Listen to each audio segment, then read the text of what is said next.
Hello students, welcome to education insights. आज के lecture में बात कर रहे हैं माइक्रो इकोनॉमिक्स के chapter number 2 theory of consumer behaviour के बारे में। टॉपिक बहुत सिंपल है। पहले बात करेंगे कंज्यूमर की, फिर बात करेंगे कंज्यूमर के बिहेवियर को किस तरह से समझा जाए। पूरे लेक्चर में, पूरे चैप्टर में मुझे केवल दो ही टॉपिक की बात करनी है, एक तो है कंज्यूमर इक्विलिब्रियम और दूसरा है डिमांड। लेकिन पहले समझा जाए कंज्यूमर और कंज्यूमर बिहेवियर है क्या।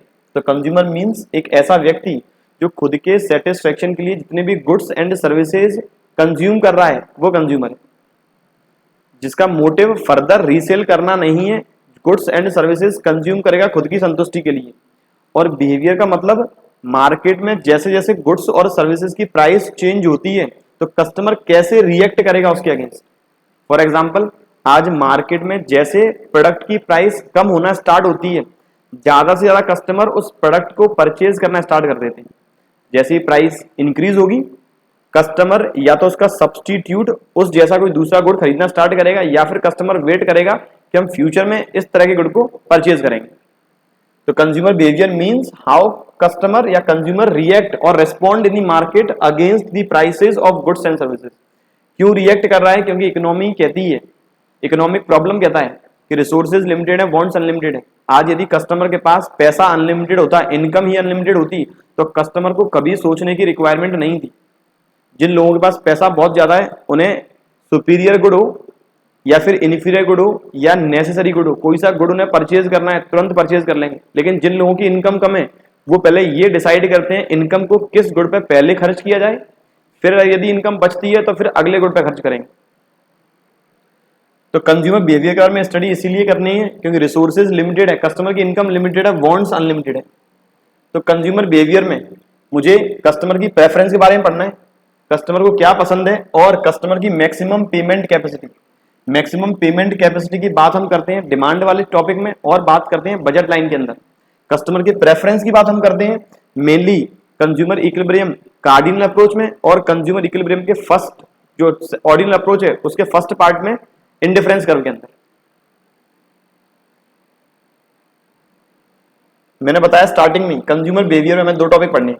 नंबर 1 इज कंज्यूमर इक्विलिब्रियम और दूसरा है थ्योरी ऑफ डिमांड। अभी तक में मुझे बस ये जानना जरूरी था कंज्यूमर की क्या डेफिनेशन है और कंज्यूमर बिहेवियर को मैं किस तरह से पढ़ने वाला हूं। तो कंज्यूमर बिहेवियर के अंदर मैं कस्टमर के रिएक्शन की बारी स्टडी करूंगा कि कस्टमर किस तरह से रिएक्ट करेगा। अब बात करें पहले कंज्यूमर इक्विलिब्रियम की। चैप्टर 2 पार्ट में डिवाइड है। नंबर 1 इज कंज्यूमर इक्विलिब्रियम और number 2 is theory of demand. अब कंज्यूमर इक्विलिब्रियम है क्या? तो बच्चों, वर्ड जो इक्विलिब्रियम है इसका मतलब होता है एक बैलेंसिंग वाली कंडीशन, या फिर equilibrium means state of balance, एक ऐसी सिचुएशन जहां बैलेंसिंग वाली कंडीशन इमर्ज होगी या फिर अराइज होगी। And consumer equilibrium means a point where consumer is in balancing condition और कंज्यूमर इज फुली सेटिस्फाइड। जो वर्ड इक्विलिब्रियम है इसका मतलब एक तरह से सेटिस्फेक्शन पॉइंट है, और कंज्यूमर इक्विलिब्रियम मतलब कंज्यूमर का सेटिस्फेक्शन पॉइंट है। तो एक ऐसा पॉइंट जहां पर कंज्यूमर पूर्ण रूप से कंप्लीट फॉर्म में होगा सेटिस्फाइड, उस पॉइंट को बोला जाएगा कंज्यूमर इक्विलिब्रियम। तो a point where consumer is fully satisfied is known as consumer equilibrium point. अब जो कंज्यूमर इक्विलिब्रियम पॉइंट है ये मुझे दो अलग अलग कॉन्सेप्ट में पढ़ना है। एक तो है मेरा कार्डिनल अप्रोच या फिर कार्डिनल यूटिलिटी एनालिसिस, और दूसरा है ऑर्डिनल यूटिलिटी एनालिसिस। कंज्यूमर जितने भी गुड्स कंज्यूम करेगा उन हर एक कंडीशन में मुझे उसका सेटिस्फेक्शन पॉइंट निकालना है। मुझे ये निकालना है कंज्यूमर कहां पर संतुष्ट होगा, कितनी यूनिट कंज्यूम करे तब वो सेटिस्फाइड माना जाएगा। तो वो पॉइंट डिटरमाइन करने के लिए दो अलग अलग अप्रोचेस पढ़नी पड़ेगी मुझे माइक्रो इकोनॉमिक्स के अंदर। पहली है कार्डिनल यूटिलिटी एनालिसिस और दूसरी है ऑर्डिनल यूटिलिटी एनालिसिस। एक वर्ड इसके यहाँ पे यूटिलिटी दोनों के अंदर। बच्चों, यूटिलिटी का मतलब होता है want satisfying power. Want satisfying power मतलब एक प्रोडक्ट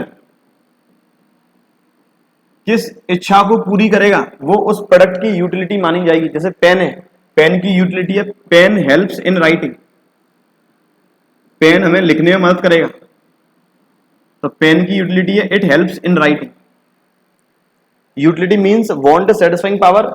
यूटिलिटी का मतलब एक प्रोडक्ट मनुष्य की किस इच्छा को पूरा कर रहा है उसे माना जाएगा यूटिलिटी। मुझे यूटिलिटी का डिस्कशन दोनों अप्रोच के अंदर करना है, कार्डिनल के अंदर भी और ऑर्डिनल के अंदर भी। बात करें पहले कार्डिनल यूटिलिटी एनालिसिस की। एक डिफरेंस याद रखेंगे कार्डिनल और ऑर्डिनल में डिफरेंस। एक डिफरेंस है, कार्डिनल यूटिलिटी कहती है जो भी हम गुड कंज्यूम करेंगे, दोनों में ही हम गुड कंज्यूम करेंगे, लेकिन एक अप्रोच कहेगी, एक एनालिसिस की टेक्निक कहती है जो भी गुड्स कंज्यूम करेंगे वहां से जो भी कंजम्पशन ड्राइव होगा उसे हम मेजर कर पाएंगे। जैसे पानी हम मेजर कर रहे हैं लीटर में, कोई सॉलिड है उसे मेजर कर रहे हैं किलोग्राम में, ऐसे ही सेटिस्फेक्शन को मेजर किया जा सकता है कार्डिनल अप्रोच के according in the form of a common unit. जबकि ऑर्डिनल अप्रोच कहती है सेटिस्फेक्शन को मेजर करना मुश्किल है, हमेशा सेटिस्फेक्शन डिसाइड होगी रैंकिंग के बेसिस पे। तो दोनों अप्रोच में अलग अलग लॉज अप्लाई होंगे, दोनों अप्रोच अलग अलग बात कहेंगे, दोनों अप्रोच के अंदर अलग अलग तरीके से इक्विलिब्रियम पॉइंट निकाला जाएगा। पहले बात करें कार्डिनल यूटिलिटी एनालिसिस की। तो cardinal utility analysis, this concept was propounded bye Alfred Marshall. Economist Alfred Marshall ने कॉन्सेप्ट दिया, इसीलिए इसका दूसरा नाम आया मार्शल्स यूटिलिटी एनालिसिस। यूटिलिटी का मैं आपको मतलब बता चुका हूं, वांट सेटिस्फाइंग पावर। और ये अप्रोच क्या कहती है, this approach states utility, utility मतलब want satisfying power of each good can be measured in cardinal numbers. हर एक यूनिट जो मनुष्य, एक ह्यूमन या कंज्यूमर कंज्यूम कर रहा है, उससे जो भी सेटिस्फेक्शन ड्राइव होगा उसे कॉमन यूनिट के फॉर्म में कन्वर्ट कर पाएंगे, उसका सेटिस्फेक्शन नंबर के फॉर्म में कन्वर्ट कर पाएंगे। एंड जो कॉमन यूनिट है उसे नाम दिया गया यूटिल्स का। कॉन्सेप्ट रियल में एग्जिस्ट नहीं करता, केवल इमेजिनरी कॉन्सेप्ट है। जैसे मैंने आज सपोज एक कोल्ड ड्रिंक पी, तो ये अप्रोच कहती है उस कोल्ड ड्रिंक से हमें जो भी सेटिस्फेक्शन मिलेगा वो यूटिल्स के फॉर्म में मिलेगा और इसे हम मेजर कर पाएंगे। कैसे मेजर करेंगे, इसका कोई भी मशीन नहीं है, कोई भी टूल नहीं है मेजर करने के लिए, लेकिन अप्रोच कह रही है मेजर कर पाएंगे। तो हमें एग्जामिनेशन में ऐसा ही लिखना है कि जो भी हम गुड्स कंज्यूम करेंगे उसका सेटिस्फेक्शन जो भी रहेगा यूटिल्स के फॉर्म में मेजर करेंगे। जैसे मैंने कोल्ड ड्रिंक पी, मुझे सेटिस्फेक्शन मिला सपोज 10 यूटिल का, मुझे सेटिस्फेक्शन मिला 10 यूटिल्स का। कुछ कस्टमर ऐसे होंगे जिन्हें कोल्ड ड्रिंक कम पसंद है, उन्हें सेटिस्फेक्शन कम मिलेगा। कुछ कस्टमर ऐसे हैं जिन्हें कोल्ड ड्रिंक बहुत ज्यादा पसंद है, उन्हें सेटिस्फेक्शन मिलेगा ज्यादा। क्योंकि हर बार हर एक प्रोडक्ट का प्रेफरेंस अलग अलग है, हर एक कस्टमर की चॉइस अलग अलग है। कार्डिनल अप्रोच के अकॉर्डिंग जो कस्टमर यदि अपना मनपसंद गुड कंज्यूम करेगा उसे उतना ही ज्यादा सेटिस्फेक्शन मिलेगा, और जो अपना मनपसंद गुड कंज्यूम नहीं करेंगे उन्हें सेटिस्फेक्शन मिलेगा कम। सेटिस्फेक्शन को कन्वर्ट करेंगे कॉमन यूनिट यूटिल्स के अंदर। एज पर दिस अप्रोच जो सेटिस्फेक्शन है, यूटिलिटी है, यूटिलिटी दो टाइप की, नंबर 1 है टोटल और नंबर 2 है मार्जिनल। जो भी हमें सेटिस्फेक्शन मिला गुड्स को कंज्यूम करने के बाद, ये सेटिस्फेक्शन दो अलग अलग कैटेगरी में डिवाइड हो गया, एक तो टोटल, दूसरा मार्जिनल। दोनों कैटेगरी सिमिलर ही है, बस एक कैटेगरी है जो हर बार इंडिविजुअल यूनिट का सेटिस्फेक्शन बताएगी, और दूसरी कैटेगरी है जो टोटल सेटिस्फेक्शन बताएगी सारे यूनिट्स को कंज्यूम करने के बाद। Total utility means total satisfaction derived. For example, मैं पहले एग्जांपल की बात करूं, सपोज मैंने कोल्ड ड्रिंक का पहला ग्लास कंज्यूम किया, मैंने एक ग्लास पहले कोल्ड ड्रिंक पी ली, मुझे सेटिस्फेक्शन मिला फॉर एग्जांपल 10 यूटिल का। मैंने एक ग्लास और कंज्यूम किया, मुझे सपोज सेटिस्फेक्शन मिला 8 यूटिल का। मुझे टोटल यूटिलिटी की वैल्यू निकालनी है, तो टोटल यूटिलिटी का मतलब मैं जितने यूनिट्स कंज्यूम कर चुका हूं उनका कंबाइंड सेटिस्फेक्शन कितना है। तो यहां पर मेरा टोटल यूटिलिटी की वैल्यू आएगी 18 यूटिल्स। तो TU means total satisfaction derived in the form of utils from the consumption of all possible units. जबकि MU का मतलब additional satisfaction derived in the form of utils from the consumption of an additional unit. एक additional unit को consume करने के बाद additional satisfaction जितना मिला उसे बोलेंगे मार्जिनल यूटिलिटी। जैसे यहां पर मुझे पहले यूनिट का सेटिस्फेक्शन मिला 10, दूसरे यूनिट का सेटिस्फेक्शन मिला 8, तो MU1 की वैल्यू MU1 मतलब marginal utility of first unit, MU2 marginal utility of second unit. अगर मैं लिख दूं TU2 का मतलब टोटल यूटिलिटी ऑफ 2 यूनिट्स। तो TU की वैल्यू निकालने के लिए हमेशा टोटल सेटिस्फेक्शन जो सारी यूनिट का अलग अलग जो सेटिस्फेक्शन रहेगा वो मुझे ऐड करना होगा। MU की वैल्यू निकालनी है तो हर एक यूनिट का सेटिस्फेक्शन है उसे बोलेंगे मार्जिनल यूटिलिटी। फॉर्मूले की बात करें तो टीयू का फॉर्मूला निकालना है, टीयू का फॉर्मूला बनाना है। मैंने टीयू का फॉर्मूला पहले यूनिट की एमयू और दूसरे यूनिट की एमयू को ऐड कर दिया, marginal utility of first unit plus marginal utility of second unit will be equals to the total utility of two units. Consumer मुझे एग्जाम में या फिर मुझे अपनी बुक में जितने भी लेवल पर जिस भी यूनिट तक टोटल यूटिलिटी की वैल्यू निकालनी है, उन सभी की मार्जिनल यूटिलिटी को प्लस करते हुए जाना पड़ेगा। जैसे मुझे 2 यूनिट की टीयू निकालनी है तो MU first plus MU second. तो टीयू का फॉर्मूला, मुझे जिस लेवल पर टीयू निकालना है उस लेवल तक की मार्जिनल यूटिलिटी की वैल्यू प्लस कर दूंगा, टीयू की वैल्यू आ जाएगी। तो फॉर्मूला बना TU equals to sigma MU. Sigma MU मतलब एमयू 1 प्लस एमयू 2, जितने एमयू तक है ये एमयू एन। ऐसे ही एमयू का फॉर्मूला, एमयू कहता है हमेशा एडिशनल यूनिट का सेटिस्फेक्शन। तो हमें जिस भी पॉइंट पर एडिशनल यूनिट का सेटिस्फेक्शन निकालना है उस पॉइंट तक टीयू की वैल्यू, और उस पॉइंट से पिछले वाले पॉइंट तक टीयू की वैल्यू कितनी है। फॉर एग्जांपल मैंने अपना अभी वाला एग्जांपल में यूनिट्स और टोटल यूटिलिटी, पहला यूनिट कंज्यूम किया, टोटल सेटिस्फेक्शन मिला 10 यूनिट। दूसरा यूनिट कंज्यूम किया, पहला और दूसरे का अब कंबाइंड सेटिस्फेक्शन हो गया 18 यूनिट। तीसरा यूनिट और कंज्यूम किया, तीनों का कंबाइंड सेटिस्फेक्शन हो गया 24 यूनिट। अब सपोज मुझे MU3 की वैल्यू निकालनी है, MU3। तो MU3 की वैल्यू कैसे निकालेंगे, जिस पॉइंट पर मुझे वैल्यू निकालनी है मार्जिनल यूटिलिटी की, उस पॉइंट तक टीयू की वैल्यू माइनस उस पॉइंट से पिछले वाले पॉइंट तक टीयू की वैल्यू, इसीलिए TU3 माइनस 1। तो मतलब TU2 और TU3। MU की वैल्यू हमेशा ही निकाली जाएगी एक एडिशनल यूनिट के कंटेक्स्ट में। तो TU3 की वैल्यू 24 और TU2 की वैल्यू 18। तो MU6 की वैल्यू आ गई, सॉरी MU3 की वैल्यू आ गई 6। MU का formula simple TUN minus TUN minus 1। मेरे सिलेबस में केवल एक ही फॉर्मूला है, अदरवाइज एक फॉर्मूला ये भी है, डेल्टा TU या फिर change in TU divided by change in units. लेकिन मेरे एग्जाम में और बुक में केवल एक ही फॉर्मूला है जो है TUN माइनस TUN-1। तो आप लोगों को यही अप्लाई करना है, ये फॉर्मूला मुझे गिवन नहीं है। बात कर लें ये फॉर्मूला किस केस में अप्लाई होगा। फॉर एग्जांपल सपोज 1 यूनिट का TU है वो 20 यूटिल है, अब 6 यूनिट का TU वो सपोज है कुछ 35 यूटिल या फिर 45 यूटिल, 35 नहीं 45, ताकि वैल्यू आ जाए कंप्लीट फॉर्म में, वो है 45 यूटिल्स। अब कह रहा है बताओ 1 से 6वें यूनिट के बीच में जो थर्ड यूनिट है इसकी MU की वैल्यू कितनी होगी।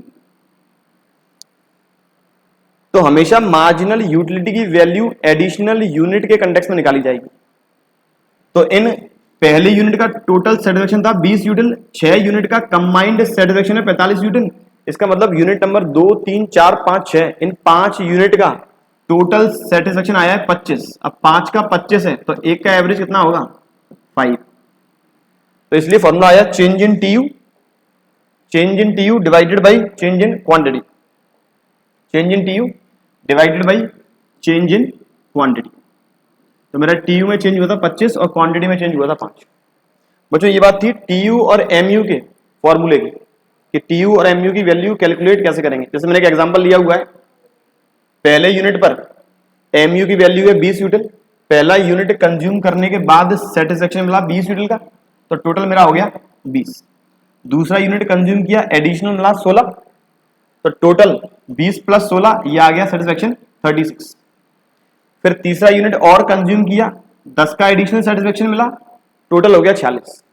फिर फिफ्थ यूनिट को मैंने कंज्यूम किया, कोई भी सेटिस्फेक्शन मुझे नहीं मिला। क्यों नहीं मिला, क्योंकि बच्चों अगर मैं जैसे जैसे गुड्स कंज्यूम करता हुआ जाऊंगा एक समय ऐसा आ जाएगा मेरा पेट भर चुका है, मुझे टोटल सेटिस्फेक्शन मिल चुका है, लेकिन तब भी मैंने कोई एडिशनल यूनिट कंज्यूम कर ली, उस एडिशनल यूनिट से मुझे सेटिस्फेक्शन नहीं मिलेगा। मैंने कंज्यूम क्यों की, क्योंकि मैंने उसका प्राइस पेड किया था। मैं होटल में खाना खाने गया, मैंने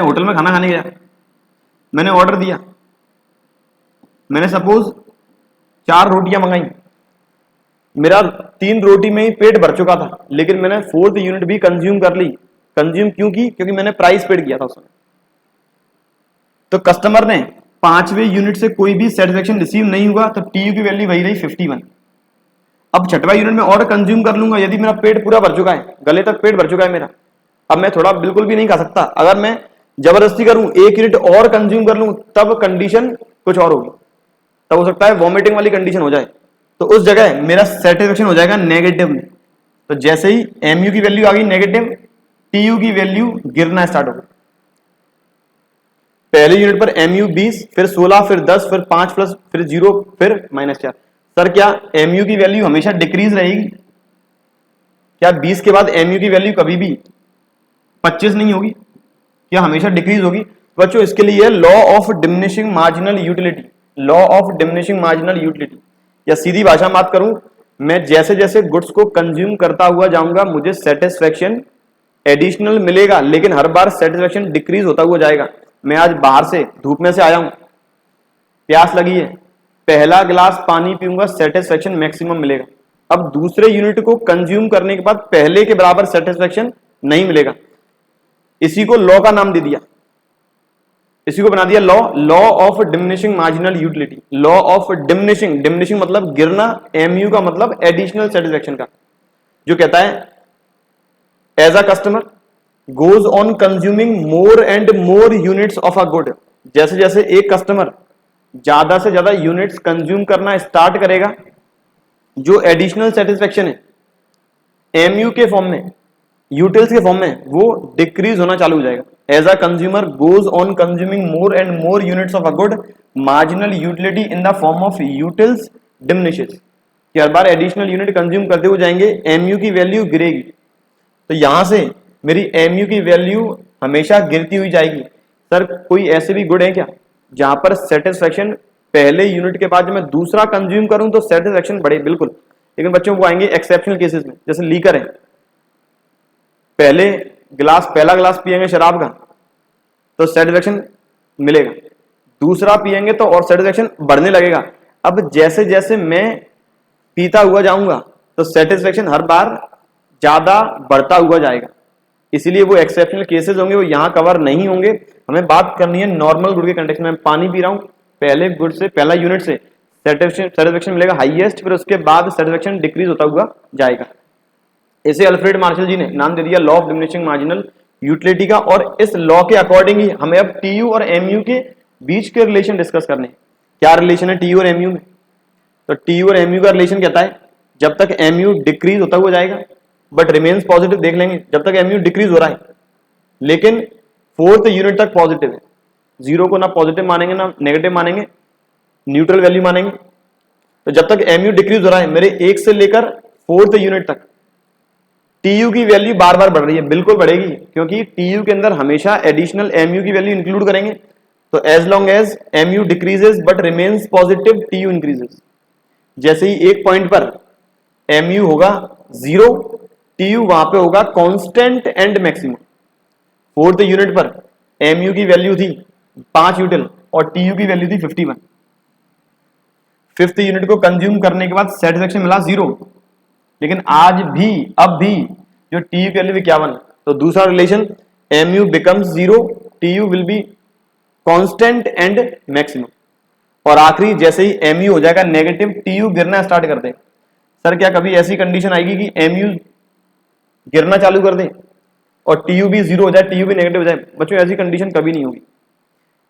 एमयू जैसे ही गिरना चालू हो जाएगा या फिर एमयू जैसे ही हो जाएगा 0, कस्टमर दी और कंज्यूम करेगा तो बस थोड़ी बहुत नेगेटिव वैल्यू जाएगी, उसके बाद कस्टमर कंज्यूम नहीं करेगा। इसलिए टीयू की वैल्यू गिरेगी लेकिन फिर आगे वापस नहीं गिरेगी, फिर कस्टमर एक लिमिट तक ही कंज्यूम करेगा, कंजम्पशन फिर आगे कर देगा बंद। ग्राफ की बात करें टीयू और एमयू की,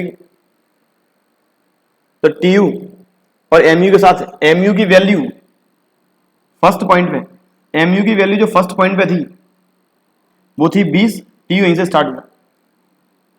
एमयू की वैल्यू दूसरे पॉइंट पे हो गई कुछ 16, टीयू बढ़ गया। फिर एमयू की वैल्यू और डिक्रीज हुई, टीयू और बढ़ने लगा। एमयू की वैल्यू, जैसे जैसे एमयू की वैल्यू बढ़ती हुई जा रही है टीयू की वैल्यू भी बढ़ती हुई जा रही है। जहां पर एमयू हो गया 0 वहां टीयू हो गया मेरा मैक्सिमम, फिर एमयू जैसे नेगेटिव टीयू गिरना चालू हो गया। एक बात तो याद रखेंगे, यहां से जो टीयू वाला कर्व है, टीयू का कर्व हमेशा स्टार्ट होगा ओरिजिन से। जितने भी टोटल वैल्यू वाले मैं कर्व बनाऊंगा इकोनॉमिक्स, माइक्रो इकोनॉमिक्स के अंदर या फिर मैक्रो के अंदर, टोटल वाले कर्व हमेशा स्टार्ट होंगे ओरिजिन से, क्योंकि ओरिजिन से वही कर्व स्टार्ट होने हैं जिनमें पिछली वैल्यू इंक्लूड की जाएगी हमेशा। 0 यूनिट कंज्यूम की, 0 यूनिट का सेटिस्फेक्शन मिलेगा 0, पहली यूनिट कंज्यूम की उसका सेटिस्फेक्शन मिला 20, टोटल हो गया 20। टोटल वाले कर्व में हमेशा पिछली वैल्यू होगी ऐड, इसीलिए हमेशा स्टार्ट होंगे सोर्स ऑफ ओरिजिन से। जबकि मार्जिनल वाले कर्व जो हमेशा दो वैल्यू को कंपेयर करने के बाद इनकी वैल्यू कैलकुलेट होगी।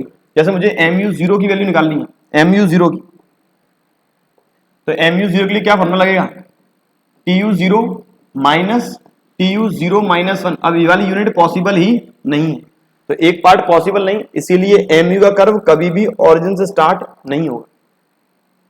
ये बात थी बच्चों टोटल यूटिलिटी और मार्जिनल यूटिलिटी के रिलेशन की। एक बार वापस रिलेशन बात कर लें तो TU जैसे जैसे बढ़ने लगेगा MU गिरता हुआ रहेगा, या फिर MU जैसे जैसे गिरने लगेगा लेकिन पॉजिटिव रहेगा, TU बढ़ता हुआ रहेगा। एक पॉइंट पर जहां MU होगा 0 वहां पर TU होगा कांस्टेंट एंड मैक्सिमम। उस पॉइंट के बाद जैसे ही MU होगा नेगेटिव, TU गिरना स्टार्ट कर देगा। ये थी बच्चों law of diminishing marginal utility की एप्लीकेबिलिटी, और ये बात थी मेरी TU MU के रिलेशन की, जो हम बात करेंगे कंज्यूमर इक्विलिब्रियम पॉइंट डिटरमाइन करने के लिए कार्डिनल अप्रोच के अंदर। अगला पार्ट जो रहेगा कि कार्डिनल अप्रोच में किस तरह से LDMU अप्लाई करें ताकि हम सेटिस्फेक्शन पॉइंट डिसाइड करेंगे, वो डिस्कस करने वाले हैं अपने अगले लेक्चर में। ऐसे ही पढ़ते रहें और बने रहिए हमारे चैनल के साथ। Thank you.